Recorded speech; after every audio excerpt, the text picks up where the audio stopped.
launching a full proxy fight with Yahoo over board members. In a letter to Yahoo shareholders, Starboard managing partner Jeffrey Smith wrote, quote, "We believe the board clearly lacks the leadership, objectivity, and perspective needed to make decisions that are in the best interests of shareholders." For a deep dive on the board nominees, let's bring in Bill George, senior fellow professor at Harvard Business School, and Jeff Sonnenfeld, Senior Associate Dean for Leadership Studies at Yale School of Management. Gentlemen, thanks for being with us this morning.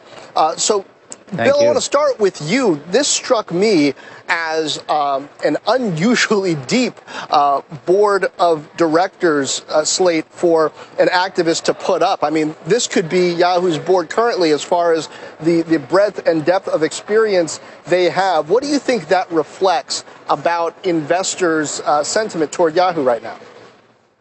Well, the investors are clearly frustrated. This thing has gone nowhere for the last 5-6 years. It's a wasting asset. And the longer the board dawdles with getting its strategic act together, the less it's going to be worth. So I think Jeff Smith has jumped in here and trying to do something very similar to what he did with Darden Restaurants when he replaced Clarence Otis with Gene Lee, and trying to replace the whole board to get some action to change the strategy.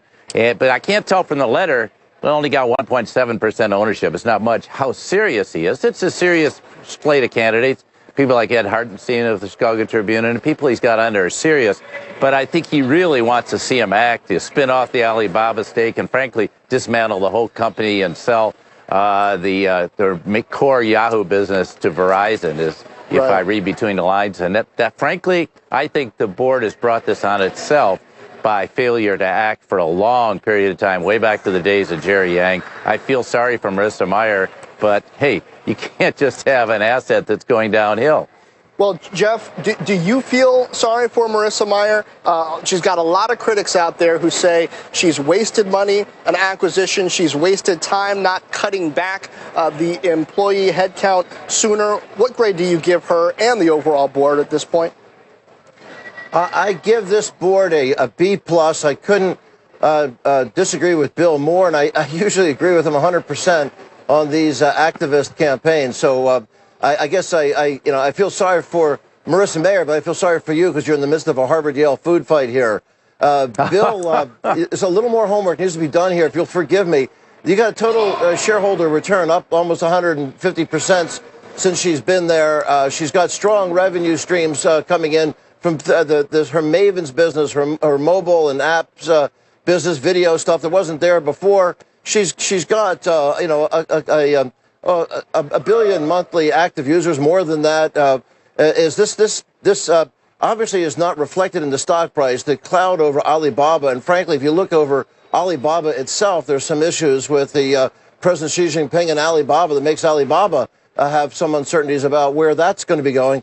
But there is an overhang there, admittedly. There's a tremendous unlocked underlying value here. And this board has done a great job bifurcating the long-term plans with the short-term plans. Here you have these where they're improving performance on so many dimensions. They have cut headcount, by the way, on the payroll bill. It's 42%, $500 million that she's cut. And that's I think, pretty noteworthy.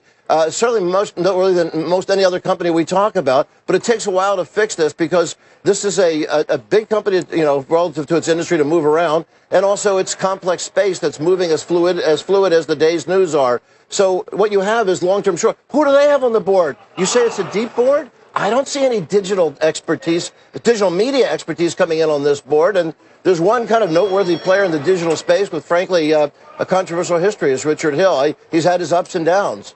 Yeah, well, Bill, sorry, Bill, go ahead. We'll let you respond first. Jeff, I was going to say, the board, one day they're going to, spin off the Alibaba shares. The next day they're going to sell the whole company and put it up for sale, and they declare that. So to me, the board, I have a lot of respect for Bill, Jane Shaw and Lee Scott, who came on the board, but when are they going to make up their mind what they're going to do? Is Marissa trying to rebuild another Google? Or what's she doing? It's a long-term deal here, and they can't wait on these strategic issues. They have a board that has some very strong financial competence, and they just brought on two great M&A titans, easily equal to any of the M&A titans that these guys have brought in from the outside, the Starboard board is suggesting. And like you say, let them put their money where their mouth is. At least with the Darden deal that they did, they had 6.5% of the ownership, which is pathetically little. This is like Nelson Peltz wanting control of the whole DuPont board for 3%. These guys don't even have 2%. 1.7%. They want a full board. Let them put their money with their mouth. Darden is an $8 billion company. Yahoo is a $32 billion company. So the size and the scale of what they're trying to do is a little bit different here. But Bill, to that point, not really. Starwood. Look at the Starwood fiasco. There, the activists had 42%. They forced a fire sale auction of Starwood to Marriott. And now they realize the activists weren't so smart. The Chinese saw there's tremendous value there. And there, the activists got up to 42% on a company a lot bigger than both of those put together you've just cited. But, Bill, if you are Yahoo, what are the rules of engagement with a shareholder that does have less than 2% stake and has seemed to be throwing every idea but the kitchen sink out there? They wanted the company to spin off the Alibaba stake. Then they wanted them to reverse that. They wanted them to sell the core business, which Yahoo has appointed a committee to do. I mean, at what point do you just ignore what the activists are saying? Well, they've been ignoring Starboard, and I think it's the board that really, Starboard trying to get the board to force them to act. I mean, they're not an investor. Why are they hanging on to the Alibaba shares? I think they just need to sell those shares.